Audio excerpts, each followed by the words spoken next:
De volta com o Expresso CNN, agora 9 horas 12 minutos. Como estamos contando para vocês, a Anvisa negou, essa semana a importação da vacina russa Sputnik.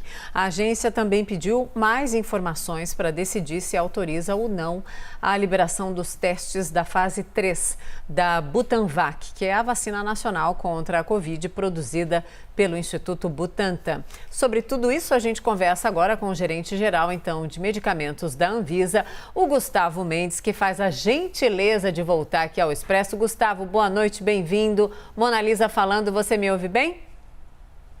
Sim, Mona Lisa, boa noite. Prazer estar de volta aqui. Prazer é todo nosso. Eu e Caio aqui na largada da entrevista. O Gustavo, fui ler aí a reação da decisão de vocês, dessa negação.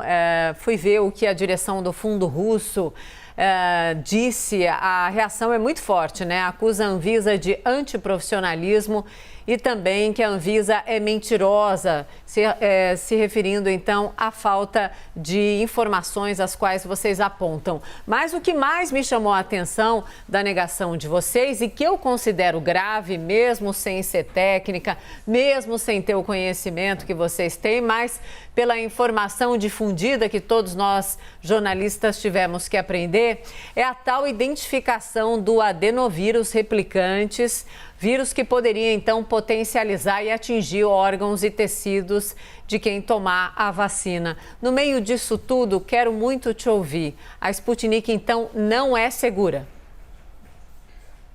Ana Lisa, no dia que a gente discutiu a não importação da vacina Sputnik, a gente fez questão de explicar todo esse passo a passo e todo o racional que levou a área técnica a recomendar a não importação da Sputnik.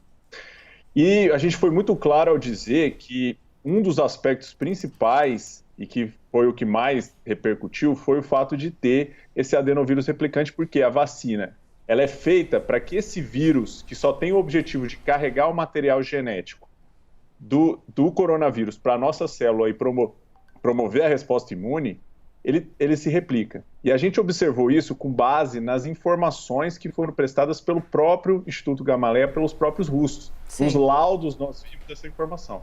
Então, a replicação desse vírus é uma questão preocupante, por quê? Porque é um adenovírus, o adenovírus pode causar adenoviroses, doenças que nós conhecemos algumas, só que esse é um vírus modificado geneticamente. Então, nós não temos segurança para provar e não temos nenhum estudo que mostre essa segurança para a gente. Então, esse foi o nosso racional. Caio, chega na conversa. Gustavo, eu queria entender na prática, assim, a pessoa toma a vacina da Sputnik. Ela, além dessa questão do adenovírus, também não há um efeito contra o coronavírus. O que acontece, o que pode acontecer, claro, com a pessoa que tomar nesse estágio atual, com base nos documentos que vocês têm, o que acontece, o que pode acontecer no nosso corpo, na prática ali, numa linguagem, vamos dizer, mais popular, acessível para quem nos assiste e para nós mesmos também. Pois é. A vacina não era para ter esse vírus replicante, certo? E esse é um vírus que foi modificado, ou seja, é um vírus que nós não conhecemos as suas reações.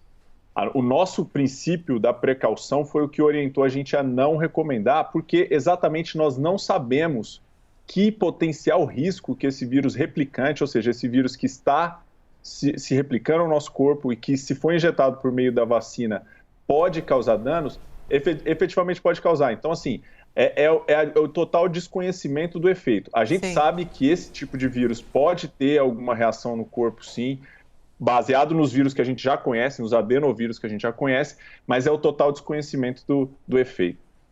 O que é muito grave, muito preocupante, Gustavo? Porque a gente conversou hoje com o governador Wellington Dias, e ele falando ali, ele representante, do consórcio ali dos governadores do Nordeste, das 37 milhões de doses da Sputnik para a população.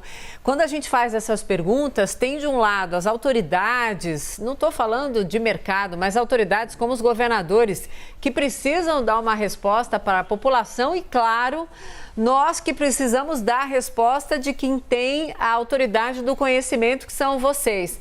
Então, É muito grave isso. Se tiver uma batalha aí, por exemplo, do consórcio do Nordeste, de novo nos tribunais, no Supremo, em relação à Sputnik, qual é o alerta nesse momento para quem ainda deposita uma confiança maior do que a correta nessa vacina? O que você pode dizer, Gustavo?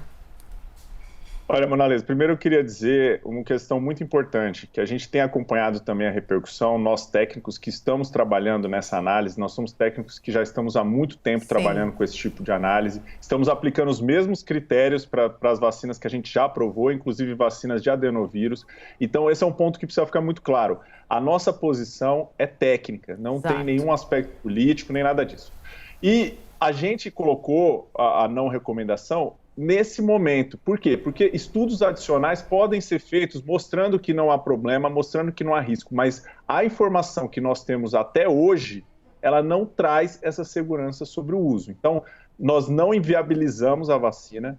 O que nós colocamos naquele dia foi justamente o fato de que até o momento não recebemos informações sobre segurança. E existe a possibilidade também da empresa, uma outra opção, além de provar a segurança desse vírus replicante, seria ela mudar o seu processo de fabricação para evitar a presença desse vírus. Então são duas estratégias que a empresa pode tomar para viabilizar essa vacina. E a gente sabe que é uma vacina que tem um princípio, tem uma ideia, uma tecnologia por trás que faz sentido. Até porque a gente já provou outras de adenovírus, mas precisa desses ajustes.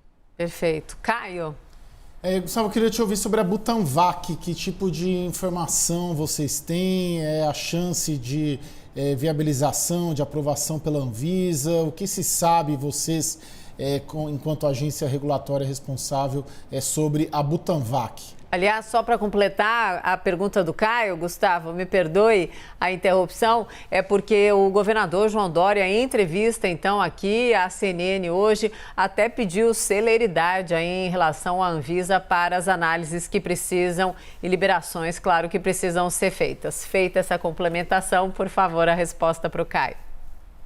Certo. Caio, Mona Lisa, hoje eu estou bem técnico, né? Eu estou tentando ajustar minha linguagem sucinto.